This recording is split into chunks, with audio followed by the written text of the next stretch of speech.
नमस्कार। आकाशवाणी चंडीगढ़ से प्रादेशिक समाचारों के साथ मैं रत्तिका। प्रधानमंत्री नरेंद्र मोदी ने सहकारी संघवाद की भावना के अनुरूप सभी राज्यों के सामूहिक प्रयासों की सराहना की है। उन्होंने कहा कि इस सामूहिक शक्ति से ही देश को कोविड-19 महामारी से उबरने में मदद मिली है।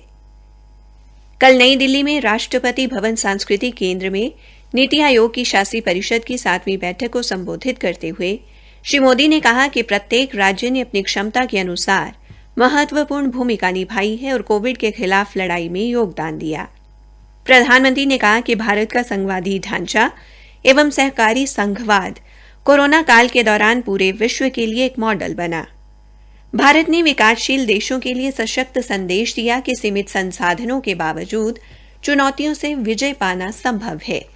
श्री मोदी ने कहा कि इस उपलब्धि का श्रेय राज्य सरकारों को जाता है, जिन्होंने दलगत राजनीति से ऊपर उठकर सामूहिक प्रयासों से जमीनी स्तर पर सहायता पहुंचाने पर ध्यान केंद्रित किया। प्रधानमंत्री ने कहा कि प्रत्येक राज्य को भारतीय दूतावासों के जरिए व्यापार, पर्यटन एवं प्रौद्योगिकी के विकास पर ध्यान केंद्रित करना चाहिए। राज्यों को आयात कम करने और निर्यात बढ़ाने पर ध्यान देना चाहिए तथा इसके लिए उपलब्ध अवसरों की पहचान करनी चाहिए। श्री मोदी ने कहा कि लोगों को स्थानीय उत्पादों के उपयोग के लिए प्रोत्साहित करना होगा, क्योंकि वोकल फॉर लोकल किसी एक राजनीतिक दल का एजेंडा नहीं बल्कि एक साझा लक्ष्य है। हरियाणा के मुख्यमंत्री मनोहर लाल ने प्रधानमंत्री नरेंद्र मोदी की अध्यक्षता में कल हुई नीति आयोग की शासी परिषद की 7वीं बैठक में हिस्सा लिया। इस अवसर पर मुख्यमंत्री ने कहा कि हरियाणा सरकार प्रधानमंत्री के कुशल नेतृत्व में आत्मनिर्भर भारत की परिकल्पना को साकार करने का हर प्रयास कर रही है और ये सतत आर्थिक विकास तथा समान सामाजिक एवं क्षेत्रीय विकास के एक नए युग का सूत्रपात करेगी। बैठक में नीति आयोग की तरफ से विश्वास दिलाया गया कि देश की अर्थव्यवस्था को 50 खरब करने के लिए आयोग राज्य सरकारों को पूरा सहयोग करेगा। इस अवसर पर मुख्यमंत्री ने कहा कि देश की अर्थव्यवस्था में हरियाणा का महत्वपूर्ण योगदान है। राज्य की प्रति व्यक्ति आय 2,74,635 रुपए है, जो देश के बड़े राज्यों में सर्वाधिक है। आर्थिक विकास के मानदंडों पर भी हरियाणा देश के अग्रणी राज्यों में शामिल है। मुख्यमंत्री ने बताया कि हरियाणा की विकास दर वर्ष 2015-16 से 2020-21 तक लगातार 6% से अधिक है। उन्होंने कहा कि हरियाणा का आधे से ज्यादा क्षेत्र राष्ट्रीय राजधानी क्षेत्र में आता है। इस क्षेत्र में उद्योग व व्यापार को बढ़ाने के लिए इसे लॉजिस्टिक हब के रूप में विकसित किया जा रहा है।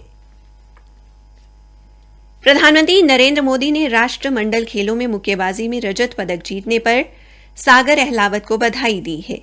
एक ट्वीट में श्री मोदी ने कहा कि सागर की सफलता युवा पीढ़ी के मुक्केबाजों को प्रेरित करेगी। श्री मोदी ने आशा व्यक्त की कि सागर आने वाले समय में भी भारत को गौरवान्वित करेंगे।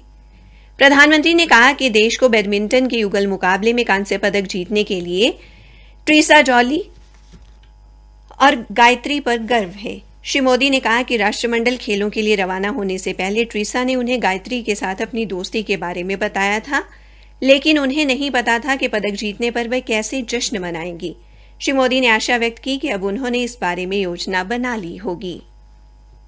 प्रधानमंत्री ने भारतीय महिला हॉकी टीम को रजत पदक जीतने पर बधाई देते हुए कहा कि क्रिकेट और भारत को अलग नहीं किया जा सकता। उन्होंने कहा कि हमारी महिला क्रिकेट टीम ने शानदार प्रदर्शन किया और रजत पदक अपने घर ले आई। श्री मोदी ने कहा कि राष्ट्रमंडल खेलों में क्रिकेट में अब तक पहला पदक होने के नाते यह हमेशा खास रहेगा।